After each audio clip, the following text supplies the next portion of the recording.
Raymond, or Life or Death, by Sir Oliver Lodge, is a captivating and thought-provoking exploration of the boundaries of existence, taking the readers on a profound spiritual journey that delves into life, death, and the realms beyond.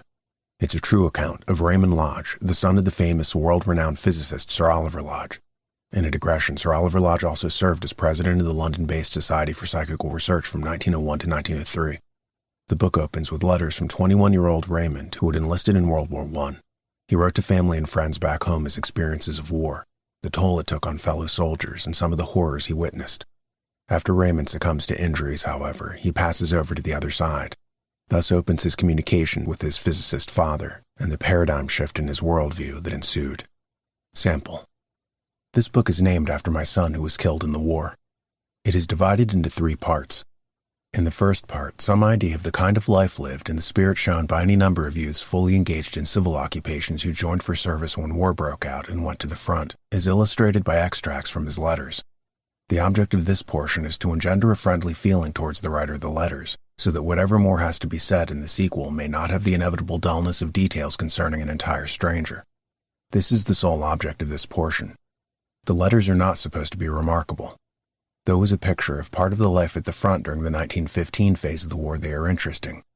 Many other such letters must have been.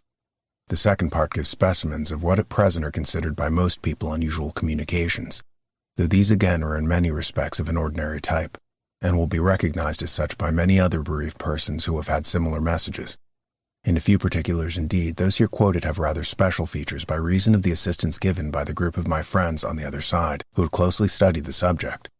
It is partly owing to the urgency therein indicated that I have thought it my duty to speak out, though it may well be believed that it is not without hesitation that I have ventured thus to obtrude family affairs.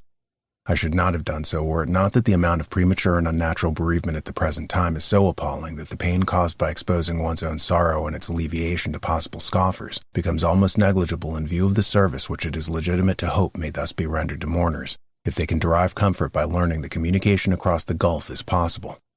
Incidentally, I have to thank those friends, some of them previously unknown, who have in the same spirit allowed the names of loved ones to appear in this book, and I am grateful for the help which 1 or 2 of those friends have accorded. Some few more perhaps may be thus led to pay critical attention to any assurance of continued and happy and useful existence which may reach them from the other side.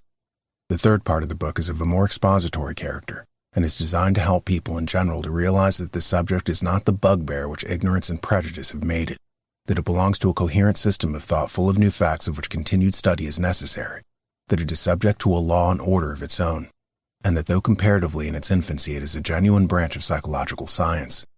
The third part is called Life and Death because these are the 2 great undeniable facts which concern everybody, and in which it is natural for everyone to feel a keen interest if they once begin to realize that such keen interest is not futile, and that it is possible to learn something real about them.